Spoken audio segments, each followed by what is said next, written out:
சூப்பரா இருந்துச்சு மேடம். செம்ம வேற லெவல் ஹிட். படம் நல்லா இருந்துச்சு. அது எல்லாருக்கும் கபடி பிளேயர்ஸ்லாம் ஒரு ட்ரீம் மாதிரி இருந்தது இந்த படம். சூப்பர்ப்பா. நான் ரொம்ப ஒரு 4-5 வருஷம் ஆயிடுச்சு படம் பார்த்து. சரியான படம், செம படம்.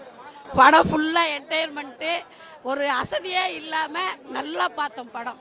சூப்பர். கதை ஜாதி பத்தியான கடை, அதையும் மீறி அவர் தாண்டி ஜெயிச்சிருக்காரு. படம் சூப்பர், செம்ம படம். நல்லா பார்க்கலாம்.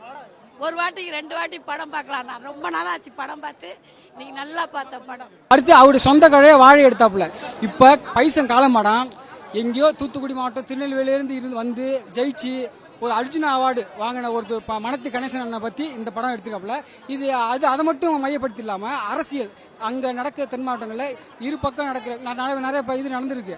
அதை மையப்படுத்தி மக்களுக்கு என்ன சமூக இது ஒரு பக்கமா சார்ந்து சொல்லியிருக்க மாட்டாரு. பொது உடைமையா என்ன சொல்லணுமோ அதை சொல்லியிருப்பாப்புல. வேற லெவலில் எடுத்திருக்காரு. தொடர்ந்து அவர் படைப்புகள் இன்னும் மேலும் வளரும்னு என்னுடைய வாழ்த்துக்களை தெரிவிச்சுக்கிறேன். பாட்டுலாம் சூப்பர்ண்ணா. எப்படி சொல்றது, லவ் சாங்கும் சூப்பரா இருக்கு. ஒவ்வொருத்தரும் தேடி எடுத்திருக்காப்ல. ஒரு சில பேர் வக்கீல்னு வச்சிருப்பாங்க ஏனோ தானே. ஆனா இவர் ஒவ்வொரு சாங்ஸ் தென்னாட்டு சாங்கா இருக்கட்டும், அப்புறம் பொட்டு வச்ச ரத்னமே, காலமான சாங்க தந்தான தந்தான தந்தான தந்தான தான தந்தான தந்தான தேட்டரே அலருது. அப்படியே வேற லெவல்ல இருக்குண்ணா. சூப்பர்ண்ணா. நன்றி, வணக்கம்.